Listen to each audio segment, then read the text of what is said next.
चला तर मंडळी, फोडणीच्या भातासाठी लागणारे साहित्य पहा. चला तर मंडळी, आज करणार आहे मी फोडणीचा भात. तर फोडणीच्या भाताला लागणारं साहित्य बघा. इथे आहे माझा मसाले डब्बा पहा आहे. खूप छान आहे. याच्यामध्ये एक प्लेट आहे, माझ्या लग्नातला आहे, मला खूप आवडतो. यातले साहित्य काही इकडे होत नाही. कोथिंबीर ठेचली, कारण अद्रक पण नाही आहे घरात आणि खोबरं पण संपलं होतं, म्हणून चला जाऊ द्या, असेल ते सामान.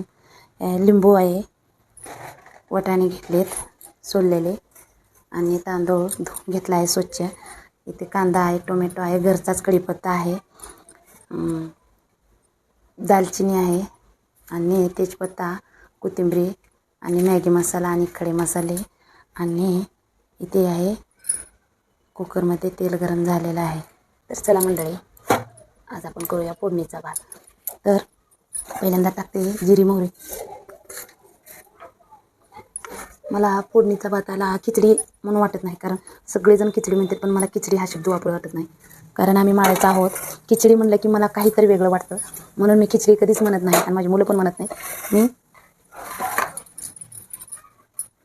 मी आपला फोडणीचा भात म्हणते. आणि लसूण लाल झालेला आहे, त्यात खडे मसाले टाकते. हा मॅगी मसाला आहे,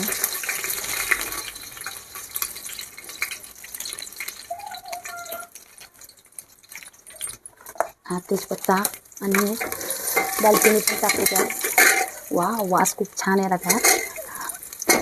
कांदा थोडा परतून घेते.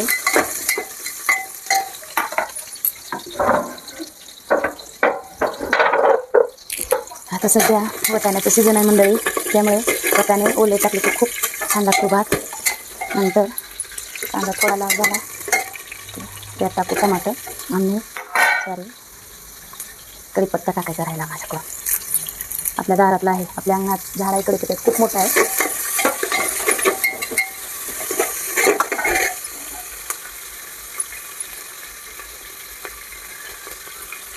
थोडा लिंबाचा रस पिळायचा.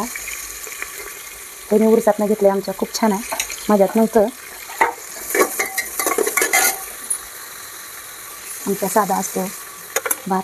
तर हिरवी मिरची टाकायची नाही, छान लागत नाही मंडळी. हिरवी मिरची टाकली की काळं तिखट आणि लाल तिखट, आणि तिखट खूप खात नाही मंडळी.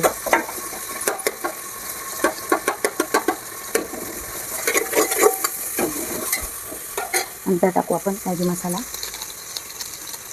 माझ्या मुलाला फक्त मॅगी मसाला आवडतो, दुसरा नाही आवडत. सुहाना आहे, रामबंधू नाही आवडत त्याला, काय करायचं.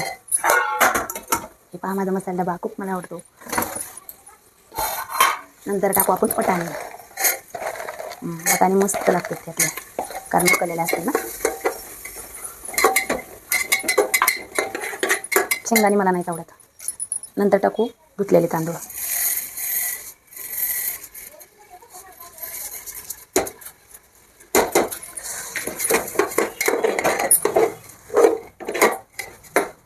मंडळी, माझ्या इंस्टाला फॉलो करत चला, यूट्यूबला पण माझं सबस्क्राईब करा मंडळी. हा झाला आपला फोडणीचा भात. नंतर टाकायची कोथिंबीर. गॅस थोडा मोठा करायचा मंडळी, थोडं चिपकू द्यायचं. नंतर घालायचं चवीपुरतं मीठ. हे तर अन्नाला रुची आणतं, आणि सगळ्या पदार्थाला चविष्ट बनतं. तर मंडळी, कसा आहे हा फोडणीचा भात, नक्की मला कमेंट करून सांगा. साधा आहे. नंतर घालणार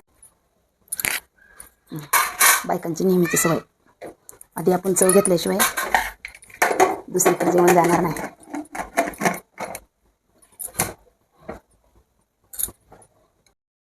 नंतर लावला देवाला दिवा. तर मंडळी, दिलं की आपल्या कुकरने शिट्ट्या. हे पहा कसा झाला आहे फोडणीचा भात, नक्की कमेंट करा. वास तर खूप सुगंधित आहे. चला बाय बाय.